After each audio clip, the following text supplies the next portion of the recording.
Part 17. Kenapa tidak kepikiran dari tadi? Kumam Naira mengambil HP dari tasnya dan menelpon Angel. Tut, tut. Sudah beberapa kali Naira menelpon Angel, tapi tidak diangkat juga. Mungkin sibuk, pikir Naira. Akhirnya Naira mengirim sebuah pesan pada Angel. Bisa membacanya. Dion yang melihat Naira sibuk dengan HP-nya merasa aneh dengan sikap gadis yang duduk di sampingnya itu. Hai, kenapa dengan HP-mu? Dari tadi aku lihat membolak-balikan HP-mu terus. Tanya Dion. Sebenarnya Dion penasaran siapa orang yang sedang telepon Naira, karena Naira terlihat begitu cemas. Gak apa-apa, aku hanya sedang menunggu pesan dari teman, jawab Naira singkat. Angel yang dari tadi menerima telepon dari Naira sengaja tidak mengangkatnya. Kling, bunyi pesan masuk. Angel membaca pesan itu sambil tersenyum sinis. Dasar gadis kampung. Ternyata Kenzo tidak sedang bersamanya. Pikir Angel. Tadi pagi Angel sempat berpikir Naira ikut dengan Kenzo ke kantor Kenzo. Ternyata mereka tidak bersama. Senyum bahagia Angel sangat terlihat di wajahnya. Baguslah, gadis kampung itu lupa alamat rumah Kenzo. Lebih baik aku matikan saja HP-ku, pikir Angel lalu mematikan HP-nya. Naira yang sudah sampai di depan rumahnya mengucapkan terima kasih pada Dion. Dion pun tersenyum.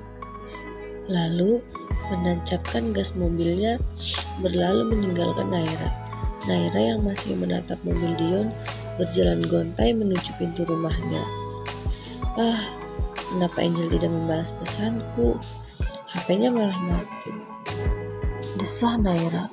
Tiba-tiba Naira tersadar. Tunggu, bukannya ini bagus ya? Jadi aku tidak harus kembali ke rumah itu lagi. Kaki Naira meloncat-loncat dengan girangnya. Akhirnya aku tidak lagi bertemu dengan beruang kutub dan wanita iblis itu. Naira tersenyum bahagia. Angel yang sedang menunggu Kenzo pulang dari tadi senyum-senyum gak jelas. Bahkan Pak Li dan para pelayan di rumah itu terheran-heran. Sejak kapan nyonya besarnya itu bisa tersenyum bahagia seperti itu? Biasanya Angel selalu marah-marah dan bersikap arogan. Pak Li yang melihat mobil Tuan Kenzo datang langsung membuka pintu rumah. Selamat malam Tuan, sapa Pak Li. Kenzo menganggukkan kepalanya. Kenzo memasuki ruang rumahnya melihat Angel sedang menunggunya di sofa. Hani, kau sudah pulang? Angel menghampiri Kenzo bergelayut manja di lengan Kenzo. Kenzo terus berjalan tanpa memperdulikan sapaan Angel. Pak Li, siapkan makan malam, perintah Kenzo. Baik Tuan.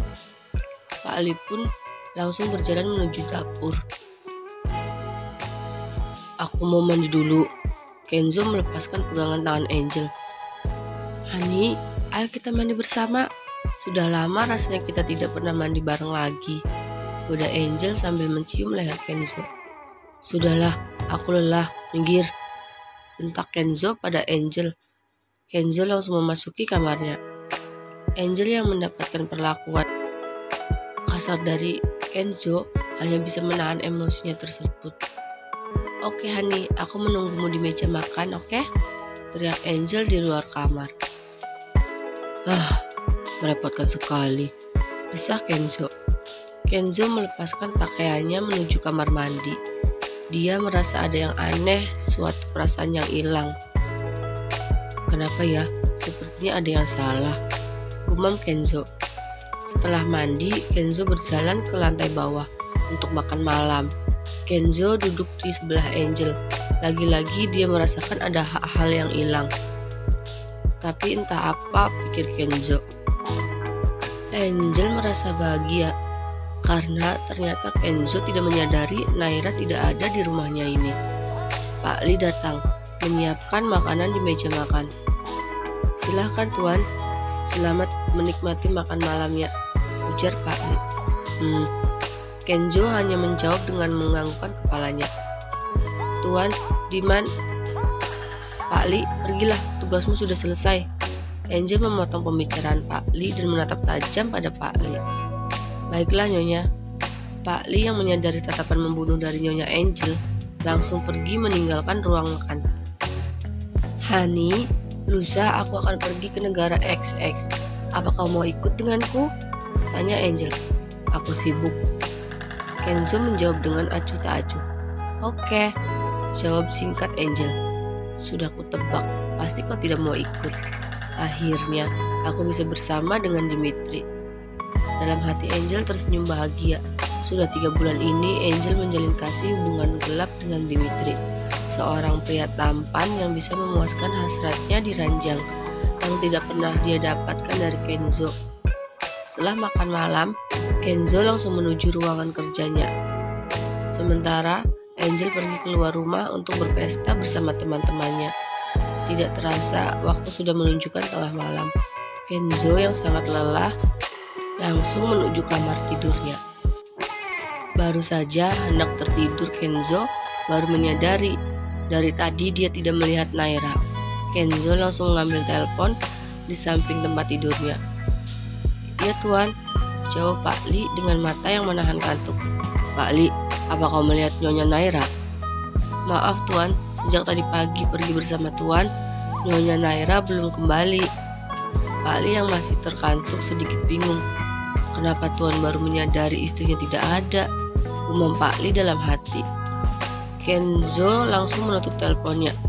Shit, kenapa aku baru menyadari gadis bodoh itu tidak ada?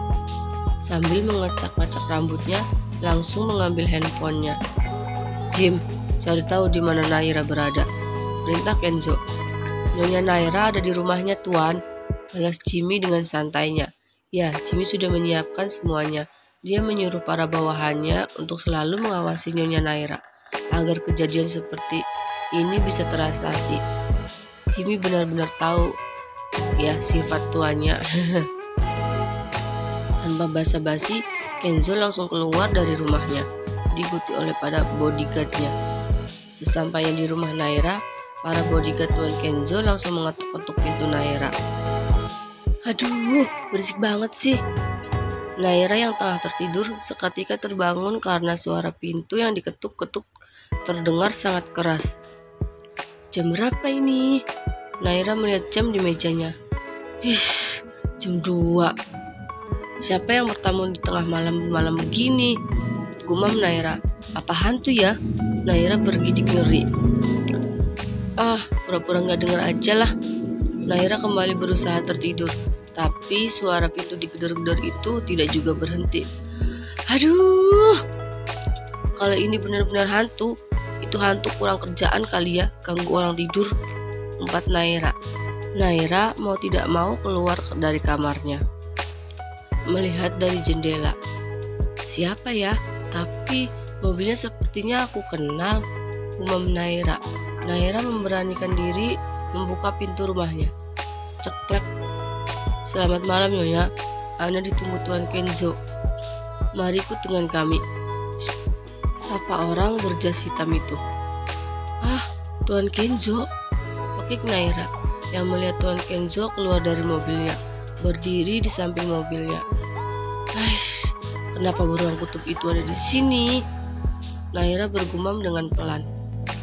Baiklah, aku ganti baju dulu. Naira yang hendak masuk ke dalam rumah dicegat oleh para pengawal Tuan Kenzo. Tidak perlu Nyonya, lebih baik Anda segera ikut. Tas dan keperluan Nyonya yang lain biar kami yang urus. Para pengawal itu berbicara dengan nada tegasnya sambil menutup pintu rumah Naira. Mau tidak mau, Naira langsung menghampiri Tuan Kenzo.